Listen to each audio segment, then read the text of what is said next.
Doctor's bedside manner.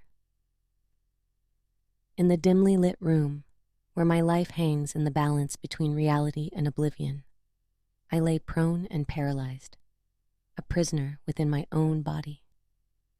I am privy to the mellifluous lullaby of the heart rate monitor, punctuating the silence that otherwise consumes the room. I have been in this formless void for weeks now, sentient, yet trapped in my own comatose state. But tonight the silence is pierced by an unexpected visitor. Dr. Nolan, the man endorsed with my care, the man who should be the lifeline between life and death. As he enters my room, I am acutely aware of his mercurial nature, the arrogance draped around him like a regal cloak. I imagine his smug smirk washing over me, and my fear escalates, bouncing like an echo within the silent confines of my non-cooperative body. He begins to speak, his tone dripping with ghoulish glee, and the dark arrogance that precedes a man who thinks he is untouchable, supreme in his actions. You know I don't usually bother engaging my patients in conversation, but you, he chuckles, you're different. It's cathartic to have someone to discuss the finer details. His words lacerate the emptiness, filling me with undulating waves of terror as he starts unfurling the horrifying quilt of murders he's wrapped himself in. The sterile scent of the hospital room is corrupted with the sickly sweet smell of his macabre confessions. I want to bolt upright, claw at him, scream, beg for mercy, but I am shackled by my paralytic body, unable to shrug off the unwelcome theater of terror unfolding in whispered words and shared darkness. Detail after grueling detail, he continues painting his silent symphony of death. The accounts are morbidly precise. The operations gone wrong, the unnoticed lethal injections, and manipulations of my fellow sufferers' bodies to mimic tragic accidents. His voice a grisly lullaby, a trophy showcase of his devil's work. He revels in the unhindered amoral crescendo of his deeds, comforted by the belief that his confessing provides no threat. After all, who's to hear him but a vegetable, lost in a labyrinth of his mind? But I do. I hear every word, every admission, each detail etched into the grim catacombs of my conscience, a chilling codex of a monster hidden in plain sight. As he concludes his horrific tale, I can almost sense him leaning closer, the ice in his voice chilling me to the bone as he whispers, "You see, I'm not a murderer. I'm simply an artist, creating spectacular human accidents." If he knew I could hear him, would he unceremoniously wrap up his narrative tonight, with me as the unfortunate denouement? The fear perforates me, churning with a desperate need to break free, to reveal the true nature of Dr. Nolan. But to wish is futile, like trying to catch the wind with helpless, unmoving fingers. Every night since has been a roller coaster of dread, twistedly elongated by his stories that echo endlessly in the confines of my mind. The once soothing sound of the heart monitor has become foreboding music to my ears, each beat a reminder of my closeness to becoming another victim of Dr. Nolan's grand play. But with each passing day, I find a new, uncanny strength. Every heartbeat carries an indomitable will to emerge from this torturous confinement. Not for me alone, but for the souls he has claimed, and those his gloved hands might seek next. The battle is insurmountably uphill. My body unwilling, the enemy formidable, potent and protected by a lethal combination of cunning and craft. Yet the hope persists. It's a tiny flame on a stormy night, flickering precariously, but fiercely. It fuels my silent prayers, wishing for an opportunity, an urgency to close the curtains on Dr. Nolan's grotesque show. Throughout the horror that I'm forced to endure, I forge an unshakable will.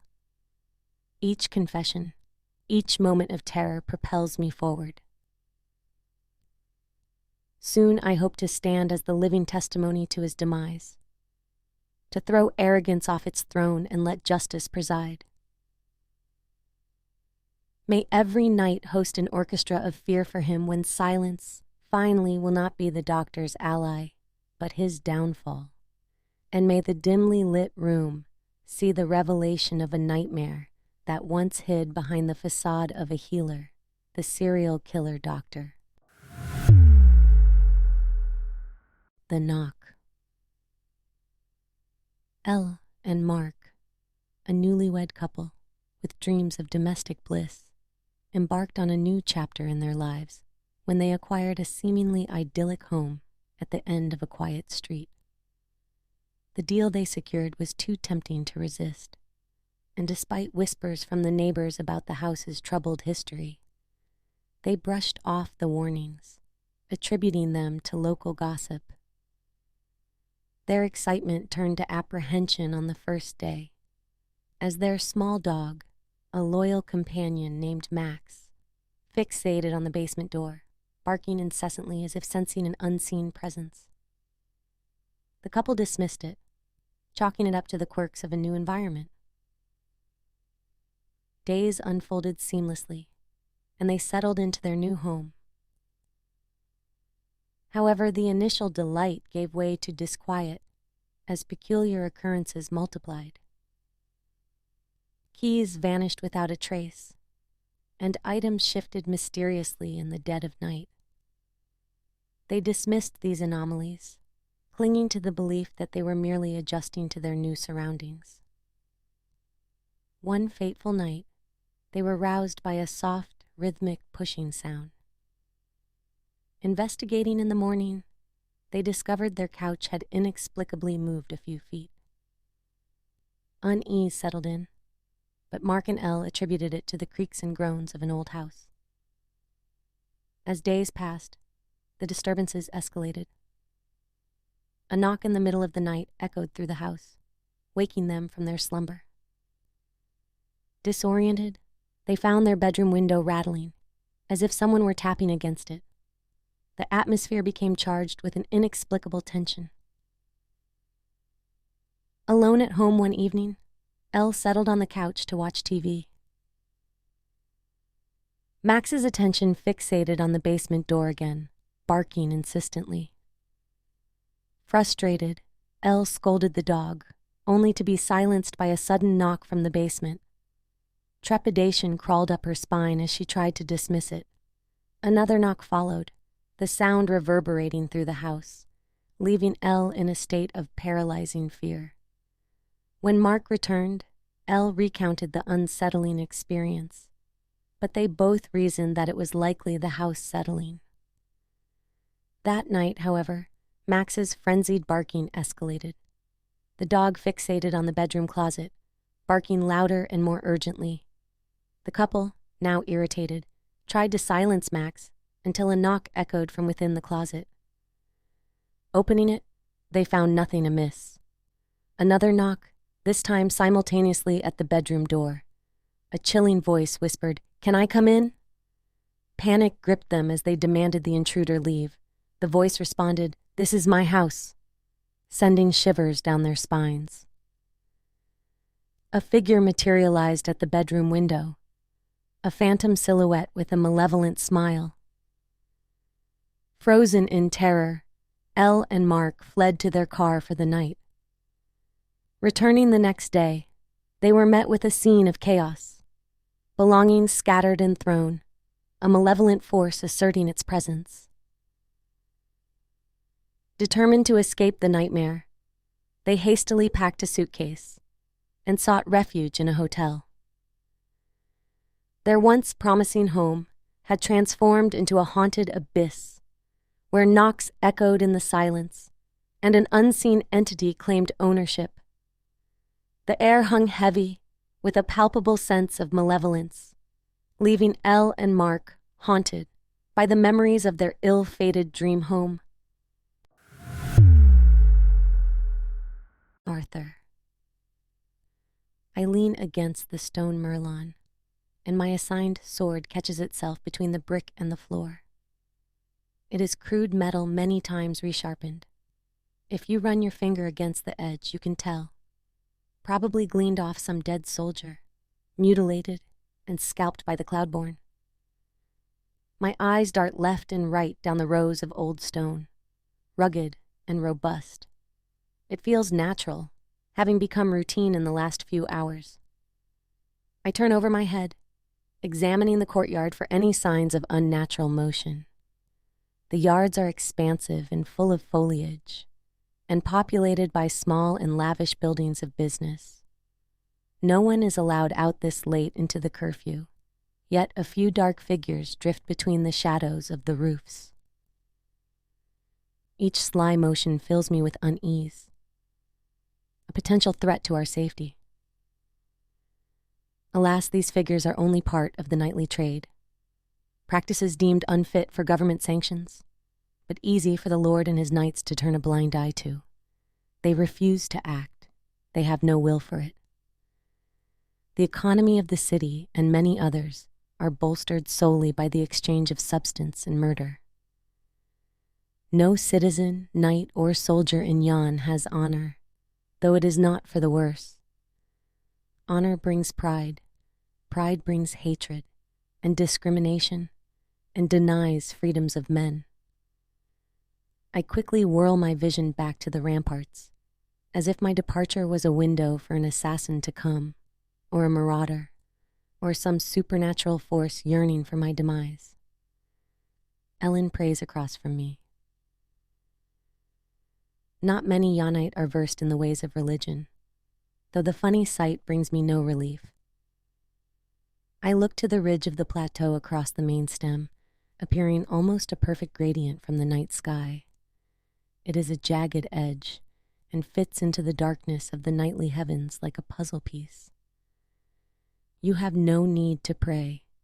It is our duty to watch, and to die if death may come. I tell the man, your words are hollow. You fear just as I do. I am silent. The commander does not worry for our safety. She does not care at all. He continues, she would have sent more men to this position, if she had half a heart or brain. I examine the bank below, about half a mile out. Do not question our superior's intelligence. When has respect been a piece of our culture? He asks. I care for my own life, as she does for hers, as does the Senate for their own. I know. My lips are pursed. Then let us run from this place. We do not deserve to die because we drew the wrong straw. We will not desert. We are not cowardly men. I stand and plant my feet, a wavering fortitude about me. I look left and right over the tops of the walls again. Luck is a fine way to die. Many men have lost worse things than lives over a game of cards. I swallow my spit. He is silent and scans the ground with his eyes. His face is angry. Perhaps he wishes to kill me and get on with it. There is a moment of hesitation. They say the Gajin engage in rituals using the blood of a fallen Yanite to grant themselves speed and strength and inner fire to survive the winters. That's the reason they're so hostile, I'd reason. There is no reasoning with savages. No, I guess not. We sit in silence now, for almost an hour. The moon travels across the sky, and I run my route thousands of times. The uneasy feeling never leaves my skin. There is a soft pressure which warms and prickles. The moon nears the midnight meridian, and Ellen stares straight out into the darkness. The rocks, he says. I turn, vexed. What do you mean? I reply. The rocks are moving. Look. I move to the outer wall of the castle and peer down at the boulders which lie strewn across the dirt and the distant beach.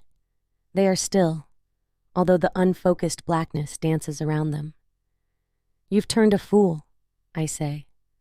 My arms feel a strange sensation, and I see I am starting to sweat. No, They are. He continues to focus only on a smooth, featureless stone near the bottom of the Great Wall. Squinting, I can almost make out the figure of an object lying upon it. I realize it is a shovel, probably left by some farmer's boy or touring serf, though I do not take time to question my own conclusion. I turn my face back to the courtyard and stare along the wall. I am unable to see the two soldiers on the battlement opposite ours, as the large stone keep is placed in the center of the bailey. I ignore the man and my own thoughts, which have been unwillingly struck by paranoia. 4 days have men disappeared from this position, tonight marking the 5th.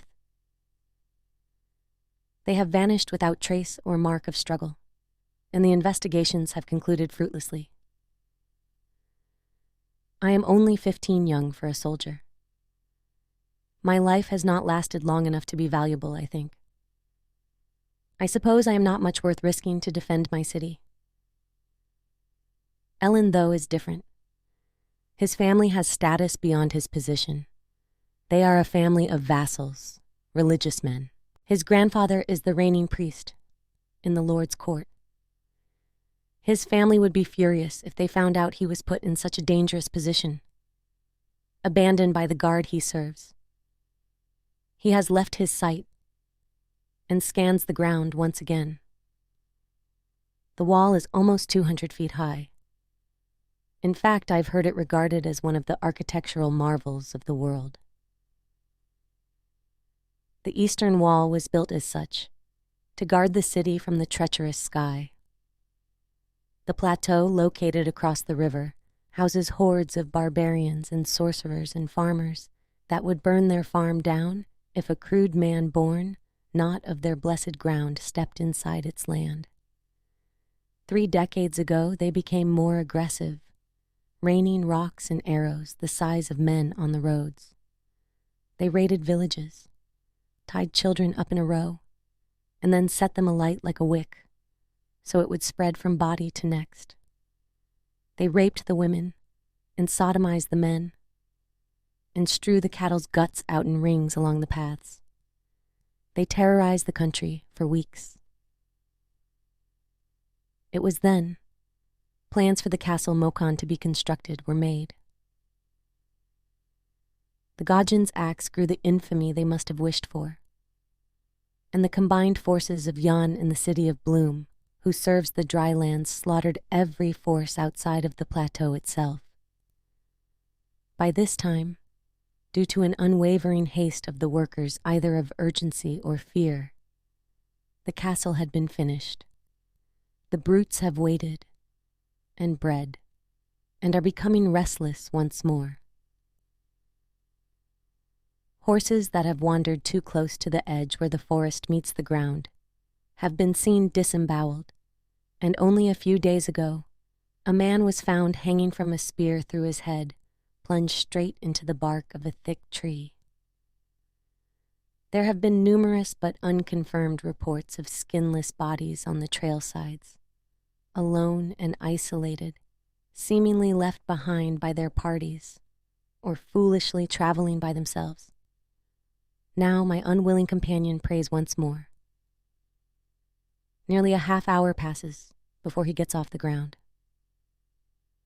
I walk to the opposite castellations and peer down the wall, absorbing the terrible darkness which shrouds the workings of the ground. There are few trees at the wall's feet. It is mostly mud. The entire region is nothing but mud and swamp. Ellen, I say. Yes, friend. He turns over his soldier to look at me. He has much calmed down, but I am still visibly accursed with unease. How many years do you hold? I'll turn 17 tomorrow. He says it with a bitter smile, and we laugh. Our smiles slowly fade. Your family serves the stars, yes? It is the official religion of the keep. His words are smooth and well-mannered. I would guess he is not afraid at all. I am not much familiar with your teachings. Would it be possible for you to induct me into your God's arms, now in our final hours? He thinks for a bit, before producing a weak smile. Yes, we could very well, he says. Although you must know, there is no one God. We serve all our overseers equally. It is completely silent on the wall, except for the flickering of our light and the voices we raise. I nod my head. I understand, I say. Bow. Bring your head to the ground. He orders. My kings! He yells into the sky. Bring your eyes upon this child of the earth and hear his submission to your mighty plan. I hold my elbows to the stone, my armor pressing against itself. Do you feel their presence in your mind? Yes, I reply. I simply say the word. Then rise for your holy spectators. Submit to their will, as you will remain bound to it for the rest of your life. His hands are held to the sky, outstretched when I rise. I look up at the stars. Perhaps, if they do watch over me, I may be protected. How do you feel? He asks. I'm not sure. It is a wonderful duty to obey your destiny. I'm sure it is. We sit for many more hours. My fears begin to ease. Ellen has been comfortable, singing and praying and remaining set on what he knows or knows he believes. He has spoken to me many times on the beauty of the grand stage we now stand on, and the certainty of death as an end, and the self-satisfaction in true humility. I think of our military and its utter invalue of thousands who give their lives to form its ranks, who are expelled without regret or second thought by command. I spend many minutes watching the edge of the plateau. Great, brutal, unfeeling, and overwhelming. The large unimaginable mass of rock and dirt and life which stares down on us with menace. It is its own continent, so distant from the world we inhabit. Of all the things that form it, its will is one. The sky eventually lights orange and red from over the horizon of the monolith beast, bursting from the assurance of a glowing sun. It is to be less than an hour until we are relieved from our post. I sheathe and unsheath my sword many times, practicing the motion. Under the light of the sun, my anxiety has reinvigorated. I dart my eyes left to right in the blue haze, as I must have done tens of thousands of times before. I sheathe and unsheath my sword many times, practicing the motion. Under the light of the sun, my anxiety has reinvigorated. I dart my eyes left to right in the blue haze, as I must have done tens of thousands of times before. I am very tired. My eyes have grown weary. Look. I turn my head to where Ellen leans over the crude, war-driven balustrade. His arm is pointed straight into the distance. I snap awake and move over to where he watches. A figure slowly emerges from the waning darkness. He walks straight to us. We tense. Identify yourself, I shout. The figure grows closer.